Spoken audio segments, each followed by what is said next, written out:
হযরতে আবু হুরায়রা রাদিয়াল্লাহু তাআলা আনহু বর্ণনা করেন, আন আবি হুরায়রা রাদিয়াল্লাহু তাআলা আনহু ক্বালা কানা নবী সাল্লাল্লাহু আলাইহি ওয়াসাল্লাম ইউহাদ্দিসুনা ফাইদা কামা কুমনা কিয়ামান হাত্তা নারাহু কদ দাখালা। জোরে বলেন সুবহানাল্লাহ।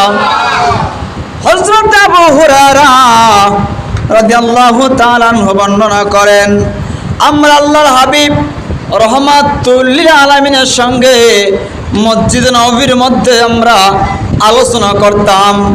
যখন রাসূল তার ঘরের মধ্যে প্রবেশ করতে চাইতেন কোনো জরুরতের জন্য, যখন রাসূল দাঁড়ায় যাইতেন আমরা রাসূলের সঙ্গে সবাই দাঁড়ায় যাইতাম। সুবহানাল্লাহ। সাহাবীদের আদব ছিল, রাসূল দাঁড়াইলে, রাসূল আগমন করলে, রাসূল দাঁড়ায় চলে যাইতে চাইলে সাহাবে কেরাম রাসূলের সম্মানে দাঁড়ায় যাইতেন, সাহাবে কেরাম রাসূলের তাজিমে দাঁড়ায় যাইতেন, রাসূলের ইজ্জতে দাঁড়ায় যাইতেন। আমার বাবারা, আবু হুরায়রা বলে আমরা সবাই দাঁড়া যাইতাম যতক্ষণ পর্যন্ত তিনি কোন স্ত্রী ঘরে প্রবেশ না করতেন, ততক্ষণ আমরা সবাই দাঁড়ায় থাকতাম। সুবহানাল্লাহ।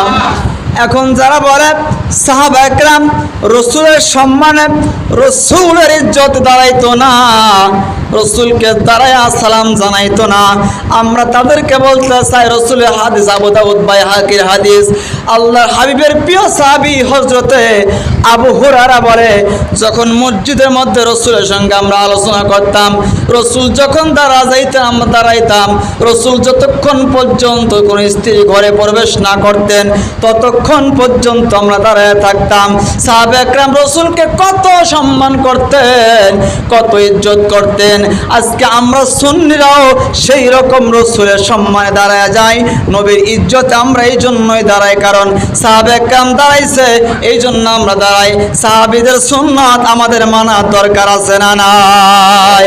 আর জোরে বলেন আছে না নাই?